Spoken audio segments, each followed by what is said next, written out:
நாமத்திற்கு மகிமை உண்டாவதாக.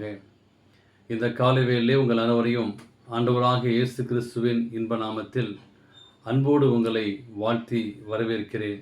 அப்போஸ்தலர் 23:11 வாசிக்கிறோம்.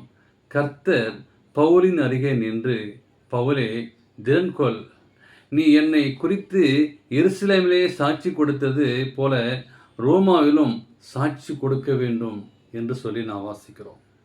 இந்த நாளின் செய்தியாக கஷ்டங்கள் மத்தியில் இன்னைக்கு எத்தனையோ பிள்ளைகள் கஷ்டப்படுகிறார்கள். கஷ்டத்தின் மத்தியிலே பிள்ளைகளை படிக்க வைக்கிறார்கள். கஷ்டத்தின் மத்தியிலே திருமணம் வரைக்கும் பெற்றோர்கள் அப்படிப்பட்ட கஷ்டப்பட்டு பிள்ளைகளுக்காக பெரிய காரியங்களை செய்கிறார்கள். தேவனுடைய பிள்ளைகள் துன்பம் அனுபவிக்கும் போது தேவன் ஒதுங்கி நின்று வேடிக்கை பார்ப்பதில்லை. மாறாக நம்முடைய தேவன் நாம் தேவைகளை அனுபவிக்கும் போது நமக்கு மிக அருகாமையிலே இருக்கிறார் என்பதை நீங்கள் நானும் மறந்து போகக்கூடாது. பவுல் அப்போஸ்தலன் சுவிசேஷத்துக்காக பட்ட பாடுகள் யாவற்றையும் அவர் தனியாக சகிக்கவில்லை. தேவன் அவருடனே கூட இருப்பார். ஆனால் பிசாசானவன் தேவன் மீது குற்றம் சாட்டினான். தமது விசுவாசத்தை குறையக்கூடாது என்பதற்காக அவன் தமது துன்பத்தையும் வேதனையும் அவனுக்கு தர அனுமதித்தார். தேவனுக்கு பிரியமான பிள்ளைகளே, ஏமி கார்மிக் அம்மையார் என்பவர் டோனாவூர் பகுதியிலே தங்கி சமுதாயத்தில் ஏற்பட்ட பெண்களுக்காக விடுதையும் அவர்களின் குழந்தைகளையும் பராமரிக்கும் அனாதை இல்லமும் நடத்தின ஓர் உயர்ந்த ஊழியக்காரி ஆவார்கள். அற்புதமான இந்த தென்னிந்தியா தெரசா அம்மையார் என்று சொல்லி அநேக நாடுகளில் படுக்கையிலே சுகவீனமாய் கிடந்தார். அநேகர் அவரை அறியவில்லை. தேவனுடைய ஊழியத்திற்காக தன்னையே அர்ப்பணித்து இவர்களுக்கு இத்தனை வேதனை ஏன், தேவன் ஏன் கைவிட்டாரோ? இல்லை, அப்படியல்ல, தேவன் அவர்களின் படுக்கையில் துணையாகவே இருந்தார் என்பதே உண்மை.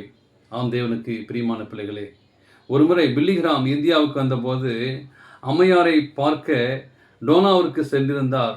அம்மையார் அங்கே படிக்கிற அறையிலே நுழைந்தவுடனே தெய்வீக பிரசன்னம் அங்கே இருப்பதை அவரால் உணர முடிந்தது. சற்று நேரம் உடையாளுக்கு பின் ஜெபிக்க ஆரம்பித்த அந்த பில்லிகிராம் அந்த அறையிலே காணப்பட்ட தேவ பிரசத்தின் வல்லமையால் தாக்கப்பட்டு ஜெபத்தை இடையிலே நிறுத்திவிட்டார். அம்மையார் தொடர்ந்து ஜெபித்து முடித்து வைத்தார்கள். அன்பான தேவன பிள்ளைகளே, தேவ வேதனை பாதையில் கடந்து செல்கிறீர்களா? நீங்கள் தேவன் உங்களை கைவிட்ட போல் தெரிகிறதா? நீங்கள் கலங்க வேண்டாம். சாத்ராக், மேஷாக், ஆபேத்நேகோ நெருப்பில் உலாவின மனுஷகுமாரன் எப்போதும் உங்கள் கூடவே உலாவிக் கொண்டிருக்கிறார். ஒருவேளை நீங்களும் நானும் வேதனையை அனுபவிக்கலாம். அவருடைய திட்டமானால் அதை தாங்குவதற்குரிய பலனை நிச்சயமாய் ஆண்டவர் தருவார். எனவே மனுஷனுக்கு நேரடிய சோதனைக்கு வேறே சோதனை நமக்கு நேடுவதில்லை. தேவன் உண்மையுள்ளாய் இருக்கிறார். திராணிக்கு மேலாக அவர் நம்மை சோதிக்கப்படுவதில்லை என்று சொல்லி நாம் வாசிக்கிறோம். அதிலிருந்து தப்பித்து கொள்ள போக்கையும் உண்டாக்குவார் என்று சொல்லி 1 கொரிந்தியர் 10:13 வாசிக்கிறோம். எனவே கஷ்டங்கள் மத்தியிலும் நாம் தேவனை தொழுகை செய்யும் போது அதுவும் ஒரு ஆசீர்வாதம். இதுவும் நாம் கடந்து போகும்போது ஆண்டவர் அங்கேயும் ஒரு அற்புதமான காரியங்களை தேவன் செய்ய காத்து கொண்டிருக்கிறார். எனவே அந்த ஆசீர்வாதத்தை நாம் பெற்றுக்கொள்வோம். தேவன் தாமே உங்களை ஆசீர்வதிப்பாராக.